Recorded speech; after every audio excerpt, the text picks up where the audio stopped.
നമുക്കൊന്നും ശരിയാവുന്നില്ല. എന്താ പോണ്ട പേര്?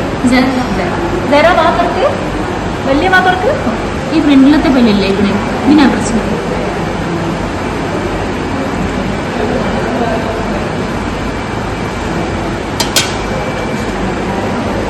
കുട്ടിയുടെ പല്ലിന് എന്ത് പറ്റിയ ഇവിടെ? നല്ല പഴുപ്പുണ്ട് കേട്ടോ. അതായത് നല്ല പഴുപ്പുണ്ട്. അത് എന്തായാലും റൂട്ട് കനാൽ ചെയ്യേണ്ടി വരും. ഇതെന്തായാലും പറഞ്ഞു പോകുന്ന പല്ലല്ലോ. പറഞ്ഞു പോകുന്ന പല്ലാണെങ്കിലും റൂട്ട് കനാൽ ചെയ്യണം. കുട്ടികളുടെ റൂട്ട് കനാൽ നമ്മൾ ചെയ്യണം. ഈ സമയത്ത് കുട്ടികൾക്ക് ദന്തക്ഷയമെന്ന അസഹനീയമായ വേദനയും പഴുപ്പും അതിന്റെ ഭാഗമായി മുഖത്ത് നീരും പനിയും ഒക്കെ കണ്ടുവരാറുണ്ട്. ആ സമയത്ത് കുട്ടികൾക്ക് ആദ്യമായി വരുന്ന പല്ല് അഥവാ പാൽപ്പല്ല് സംരക്ഷിക്കേണ്ടതാണ്. പാൽപ്പല്ല് അത് കൊഴിഞ്ഞു പോവല്ലോ, പുതിയ പല്ല് വരുമല്ലോ, അത് സംരക്ഷിക്കേണ്ട കാര്യമുണ്ടോ എന്നുള്ള ചിന്താഗതിയാണ് മിക്കവർക്കും.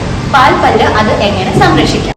മുതിർന്നവരിൽ സ്ഥിരമായി വരുന്ന പല്ല് അല്ലെങ്കിൽ പെർമനന്റ് ടൂത്തിനെ സംരക്ഷിക്കുന്ന രീതിയാണ് RCT. എന്നാൽ കുട്ടികളിൽ ഈ പ്രൊസീജിയറിൽ നമ്മൾ പറയുന്നത് പൾപെക്ടമി എന്നാണ്. ഇതുവഴി സ്ഥിരമായി വരുന്ന പല്ലിനെ സംരക്ഷിക്കുകയും അതിൻ്റെ നേരായ പാതയിലൂടെ ഇറക്ഷന് സഹായിക്കുകയും ചെയ്യുന്നു. കുട്ടികളുടെ വേര് ചികിത്സ.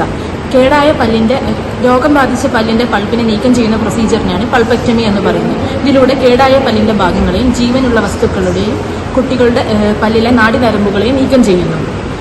ലോക്കൽ അനസ്തേഷ്യ പോലത്തെ മരവിപ്പിക്കുന്ന മരുന്നുകൾ വെച്ചാണ് നമ്മൾ ഇവ ചെയ്യുന്നത്. അതിനാൽ വേദനയെപ്പറ്റി ആശങ്കപ്പെടേണ്ടതില്ല. കുട്ടികളുടെ കാര്യത്തിൽ കൂടുതലായും പിന്നിലെ പല്ലുകളിലാണ് കേടുകൾ കാണാറുള്ളത്. ഇവയൊക്കെ റൂട്ട് കനാൽ ചെയ്ത് കഴിഞ്ഞാൽ അവയുടെ ശക്തി നഷ്ടപ്പെടാൻ സാധ്യത കൂടുതലാണ്. അതുകൊണ്ട് കട്ടിയുള്ള ഭക്ഷണങ്ങൾ കഴിക്കുമ്പോൾ അവ പൊട്ടാനുള്ള സാധ്യത കൂടുതലാണ്. അപ്പോൾ അവയെ നമ്മൾ സിൽവർ കളറിലുള്ള സ്റ്റെയിൻലെസ് സ്റ്റീൽ പോലത്തെ ക്രൗണുകൾ വെച്ച് സംരക്ഷിക്കാറുണ്ട്. ഈ ക്രൗണുകൾ കുട്ടികളുടെ പല്ലുകൾ ഇളകുന്നതോടൊപ്പം തന്നെ നമുക്ക് ഊരിയെടുക്കാവുന്നതാണ്. അതിനെപ്പറ്റിയും ആകുലപ്പെടേണ്ടതില്ല. എന്ന പ്രൊസീജിയറിലൂടെ നമുക്ക് കുട്ടികളുടെ അസഹ്യമായ ദന്തവേദനയും അതുപോലെ പുതിയ പല്ലിന്റെ നേരായ പാതയിലുള്ള ഇറപ്ഷനും സാധ്യമാക്കാവുന്നതാണ്. കുട്ടികളുടെ വേര് ചികിത്സ ഓർ പൾപെക്ടമിയിലൂടെ നമുക്ക് പാൽപ്പല്ലിനെ സംരക്ഷിക്കേണ്ടത് അനിവാര്യമാണ്.